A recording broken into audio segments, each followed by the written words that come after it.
This channel does not promote any violent, harmful, or illegal activities. All content provided by this channel is meant for an educational purpose only.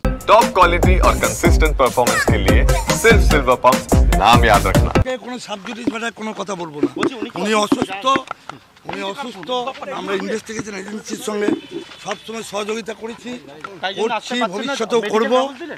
আমরা আছি, আমাদের আইনের উপর আস্থা আছে, বিচার ব্যবস্থার উপর আস্থা, আমাদের আদালতের উপর আস্থা, প্রশাসনের উপর আস্থা, সাধারণ জনগণের উপর আমার আস্থা আছে। আমাদের আমরা জানি, আমরা সমস্ত যা জানাবার সেটা জানি। সেটা যদি বলেছেন পরবর্তীকালে দেখা যাবে, আদালতে যা বলার আমরা বলবো। ওই যে চক্রান্তের শিকার এটুকু বলছি, সেটা পরবর্তীকালে আমরা আর কিছু বলবো না। এটা যা দেওয়ার তদন্তকারী অফিসারকে আমরা দিয়েছি,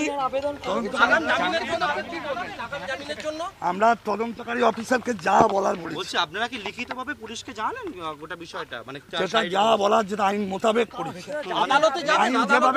আইন যেভাবে পারমিট করে সেইভাবে করেছি। তার মানে উনি আজকে আসছেন না তো? আইন যেভাবে পারমিট করে সেটা করি, এর বেশি আর কিছু বলবো না। আমি আর কিছু বলবো না।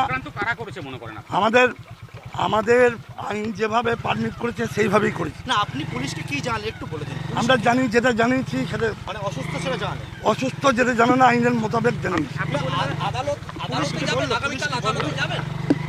ওই সম্পর্কে কোনো কিছু বলবো না।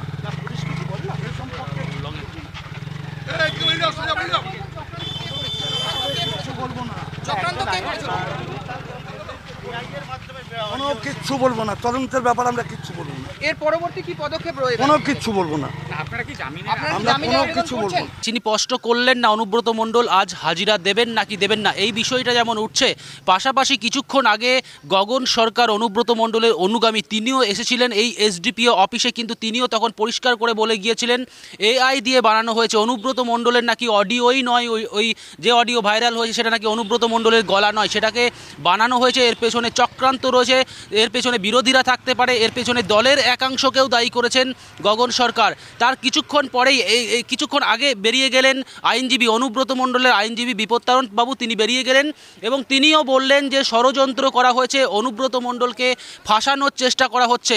অর্থাৎ কোথাও একটা মুভ করা হচ্ছে। যেই জায়গাটা তৈরি হয়েছিল, অনুব্রত মণ্ডল যেটা বলেছিলেন যে তিনি ক্ষমা চেয়েছিলেন এবং তিনি লিখিতভাবে ক্ষমা চেয়েছিলেন, ভিডিও বার্তার মাধ্যমে ক্ষমা চেয়েছিলেন, তার এটা বলা ভুল হয়েছে এমনটা দাবি করেছিলেন। তৃণমূল কংগ্রেসের রাজ্যের শীর্ষ নেতারা তারাও পর্যন্ত বলেছিলেন অনুব্রত মণ্ডল যে কথা বলেছে সেটা একেবারেই তিনি ভুল করেছেন। পরবর্তী ক্ষেত্রে পুলিশের পক্ষ থেকে মামলাও রুজু করা হয়, সেই কেসও স্টার্ট হয়েছে। কিন্তু এখন অনুব্রত মণ্ডলের আইনজীবী বা তার অনুগামীরা একেবারেই ঘুরে যাচ্ছে এবং ঘুরে গিয়ে তারা বলছেন যে অনুব্রত মণ্ডলের নাকি সেটা অডিও নয়।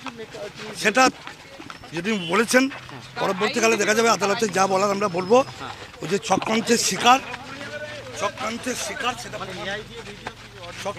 শিকার এটুকু বলছি, সেটা পরবর্তীকালে